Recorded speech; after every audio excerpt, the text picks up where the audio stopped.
Meeting ਜਿਹੜੀਆਂ ਹੋਈਆਂ पंजाब सरकार ने कैबिनेट ਦੇ ਵਿੱਚ जो फैसले ਲਏ है ਉਹਨਾਂ ਬਾਰੇ जानकारी देने वास्ते ਅੱਜ बुलाया।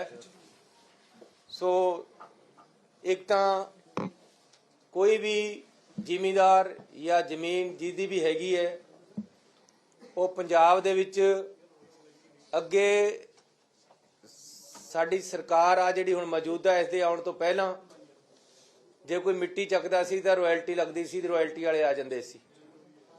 ਹੁਣ ਇਹ काम बिल्कुल खत्म हो गया है।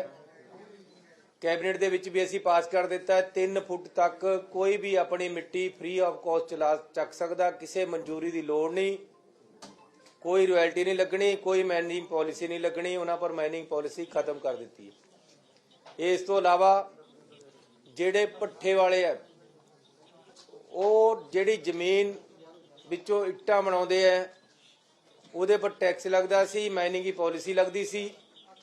ऐसी उन्होंने माइनिंग पॉलिसी तो बाहर कर दिता है।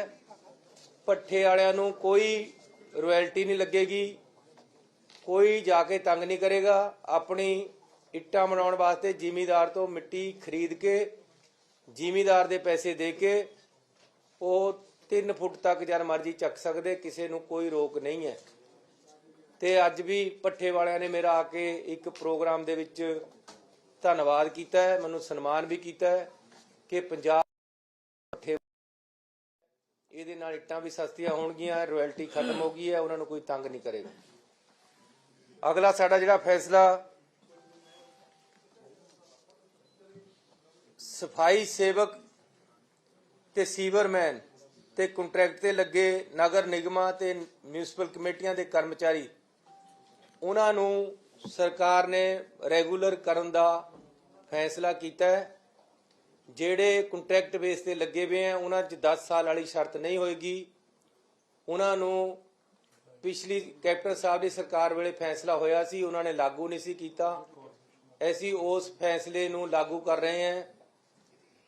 ਮਿਊਨਿਸਪਲ ਕਮੇਟੀਆਂ ਦੇ ਵਿੱਚ ਸੀਵਰਮੈਨ, ਸਫਾਈ ਸੇਵਕ ਜਾਂ ਕਰਮਚਾਰੀ ਕੰਟਰੈਕਟ ਬੇਸ ਤੇ ਜਿਹੜੇ ਲੱਗੇ ਹੋਏ ਉਹਨਾਂ ਨੂੰ ਪੱਕਾ ਕੀਤਾ ਜਾ ਰਿਹਾ ਹੈ। ਜਿਹੜੇ ਆਊਟਸੋਰਸ ਲੱਗੇ ਹੋਏ ਉਹਨਾਂ ਨੂੰ ਕੰਟਰੈਕਟ ਤੇ ਕੀਤਾ ਜਾ ਰਿਹਾ ਹੈ। ਇਹ ਪੰਜਾਬ ਸਰਕਾਰ ਨੇ ਫੈਸਲਾ ਕਰ ਦਿੱਤਾ ਹੈ। ਮਿਊਨਿਸਪਲ ਕਮੇਟੀਆਂ ਨੇ ਮਤਾ ਪਾ ਕੇ ਭੇਜਣਾ ਹੈ, ਉਹ ਲਾਗੂ ਹੋ ਜਾਏਗਾ। ਇਸ ਕਰਕੇ ਜੇ ਕਿਸੇ ਮਿਊਨਿਸਪਲ ਕਮੇਟੀ ਨੇ ਮਤਾ ਨਹੀਂ ਪਾਇਆ, ਵੈਸੇ ਤਾਂ ਸਾਰਿਆਂ ਨੇ ਪਾ ਦਿੱਤਾ ਹੈ, ਉਹ ਆਪਣਾ ਪਾ ਕੇ ਭੇਜ ਦੇਣ। ਸਫਾਈ ਕਰਮਚਾਰੀ, ਸੀਵਰਮੈਨ, ਟਰੈਕਟਰਾਂ ਦੇ ਲੱਗੇ ਡਰਾਈਵਰ ਜਿਹੜੇ ਕੂੜਾ ਢੋਂਦੇ ਹੈ ਜਾਂ ਗੱਡੀਆਂ ਦੇ ਉੱਪਰ ਜਿਹੜੇ ਕੂੜਾ ਢੋਂਦੇ ਹੈ ਉਹਨਾਂ ਨੂੰ ਪੱਕਾ ਕਰਨ ਦਾ ਫੈਸਲਾ ਸਰਕਾਰ ਨੇ ਕਰ ਲਿਆ। ਇਸ ਤੋਂ ਇਲਾਵਾ ਪੰਜਾਬੀ ਭਾਸ਼ਾ 10ਵੀਂ ਤੱਕ ਪਾਸ ਹੋਵੇ, ਇਹ ਪਹਿਲਾਂ ਸਰਕਾਰ ਦੇ ਵਿੱਚ ਤਾਂ ਸੀਗਾ ਲੇਕਿਨ ਕਾਰਪੋਰੇਸ਼ਨ ਬੋਰਡਾਂ ਵਿੱਚ ਨਹੀਂ ਸੀ। ਬਾਕੀ ਜਿਹੜੇ ਸਰਕਾਰ ਦੇ ਅਰਧ ਸਰਕਾਰੀ ਅਦਾਰੇ ਉਹਨਾਂ ਵਿੱਚ ਨਹੀਂ ਸੀ।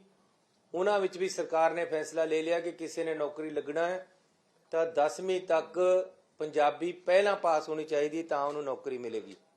ਇਹਦੇ ਨਾਲ ਜਿਹੜੇ ਬਾਹਰ ਤੋਂ ਆ ਕੇ ਨੌਕਰੀ ਭਾਲਦੇ ਆ ਉਹਨਾਂ ਨੂੰ ਰੋਕ ਕੇ ਪੰਜਾਬੀਆਂ ਨੂੰ ਹੀ ਨੌਕਰੀ ਮਿਲੇਗੀ।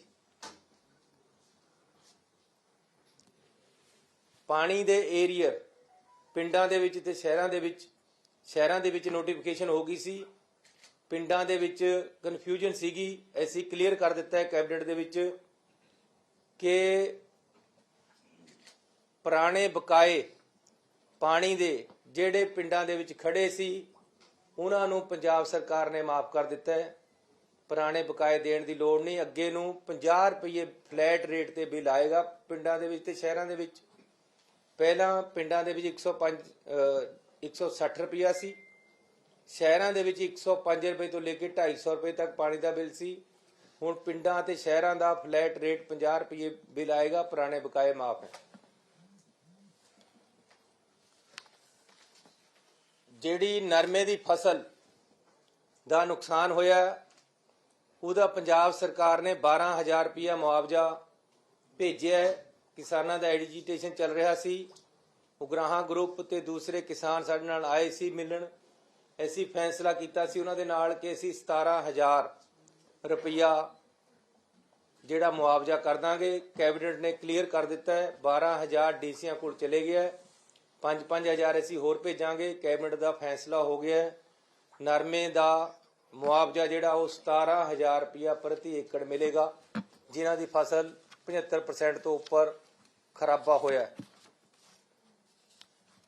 अज कैबिनेट ने एक बहुत ही अच्छा फैसला लिया है, जिहड़ा इकनोमिकली वीकर सैक्शन है, लगभग 400 एकड़ दे विच पंजाब दे विच लुधियाना, जलंधर, अमृतसर, मोहाली 25,000 नवे घर बना के दिते जाणगे।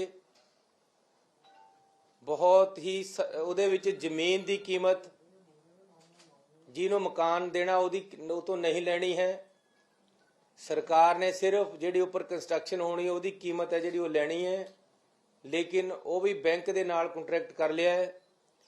लगभग 4,000 रुपया प्रति महीना किस्त ते 25,000 मकान ऐसी 25,000 लोगों को दवांगे बना के। उसका अज कैबिनेट ने फैसला कर लिया है। 400 एकड़ जमीन की शनाख्त कर ली असी, साडे कोल है ते असी उहदे च बनाउण लगे हैं। इहदियां दरखास्तां लेके लाटरी सिस्टम नाल दिता जाएगा।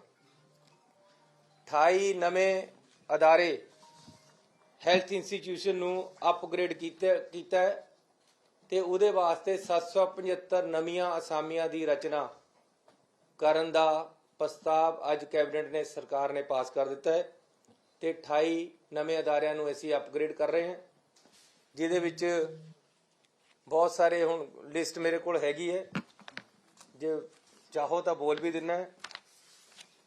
इहदे विच लोपो के मौड़ मंडी, जलालाबाद, खमाणों, बसी पठाणा, जैतों, बटाला, ढकौली, लहरा गागा, मरंडा दे कम्यूनिटी सेंटर हैल्थ सेंटर नूं सब डिवीजन हस्पताल बना के अपग्रेड कर दिता गया है।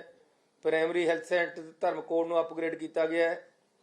ਸਿੰਘੋਵਾਲ गुरदासपुर दे विच, राजा झांसी अमृतसर दे विच, भगड़ाना फतेहगढ़ साहब दे विच, काला अफगाना गुरदासपुर दे विच, ढिलवां कपूरथला दे विच, कीरतपुर साहब, मुल्लांपुर दाखा, झांडियां कलां, गढ़दीवाला, घड़ूआं, बोपाराए, बरनाला दे विच, हंडियाए, खंडूज फाजिलका च, नडाला कपूरथला च, बहणीवाल मानसा च, सनौर पटियाला च ते पक्खो कलां, इन्हां नूं अपग्रेड किया गया है। मरंडे दे विच एक ट्रोमा सेंटर पास किया गया है। इस तरह 229 स्कूलों नूं अज असी अपग्रेड कर रहे हैं, मिडल तो हाई या हाई तो हायर सकैंडरी, ये 229 स्कूल है। इस तो इलावा पिछे जे असी 3 व्हीलर वालियां नूं मिले सी लुधियाने दे विच, टैक्सी वालियां नूं मिले सी, उन्हां दा पिछले 7 महीने का जिहड़ा या पिछले समय का जिहड़ा बकाया खड़ा सी कोरोना दे विच 2020 का, वो असीं माफ कर दिता है। इहदे विच 60,000 3 व्हीलर टैक्सी ऑपरेटर आउंदे हैं, उन्हां नूं राहत मिलनी है ते 3 व्हीलर वालियां दा अगे नूं भी टैक्स माफ कर दिता है ते पुराना बकाया भी माफ कर दिता गया है। ਜਿਹੜੀਆਂ ਉਹਨਾਂ ਤੇ जुर्माने होए सी लगभग 30,000 3 व्हीलर वाले हैं, ਉਹਨਾਂ ਦੇ जुर्माने माफ करने का सरकार ने फैसला कर लिया। कानूनी अड़चन सीगी, लोक अदालत ला के ਉਹਨਾਂ ਦਾ जे 10,000 भी जुर्माना है तो 1 रुपया जुर्माना ਉਹਨਾਂ ਤੋਂ ਲੈ ਕੇ कानूनी अड़चन दूर करके माफ कर दिता जाएगा। मिनी बसां ते टैक्स पहला 30,000 सी, हुण पंजाब सरकार ने 20,000 कर दिता है साल का। ये जिहड़ा मैं तुहानूं 60,000 गड्डियां दसियां, उन्हां 'च धार्मिक संस्थावां दीयां गड्डियां नूं भी छूट दित्ती गई है motor vehicle act they which corona के टाइम के टैक्स की। सो मैं तुहाडा बड़ा धन्नवादी हाँ कि तुसीं आए, तुहानूं जानकारी देनी सी। इस तो इलावा 2-3 अहम फैसले असीं लए है जिहड़े कि परसों नूं दुबारे कैबिनेट दे विच पास होणगे। उहदे विच क्योंकि क्रिसमस आ रही है, क्रिश्चियन भरावां ने ਡਿਮਾਂਡ ਕੀਤੀ ਹੈ ਕਿ ਯਿਸੂ ਮਸੀਹ ਜੀ ਦੇ ਨਾਮ ਤੇ ਚੇਅਰ ਸਥਾਪਿਤ ਕੀਤੀ ਜਾਵੇ। ਸੋ ਉਹ ਪੰਜਾਬ ਸਰਕਾਰ ਨੇ ਫੈਸਲਾ ਲਿਆ ਹੈ ਕਿ ਯਿਸੂ ਮਸੀਹ ਜੀ ਦੇ ਨਾਮ ਤੇ ਉਹਨਾਂ ਦੀ ਜੀਵਨੀ ਬਾਰੇ, ਉਹਨਾਂ ਦੀਆਂ ਸਿੱਖਿਆਵਾਂ ਬਾਰੇ, ਬਾਈਬਲ ਦੇ ਵਿੱਚ ਉਹਨਾਂ ਨੇ ਕਿਆ ਸੰਦੇਸ਼ ਦਿੱਤੇ ਹੈ, ਉਹਦੇ ਬਾਰੇ ਇੱਕ ਪੂਰੀ ਰਿਸਰਚ ਤੇ ਚੇਅਰ ਸਥਾਪਿਤ ਕੀਤੀ ਜਾਏਗੀ।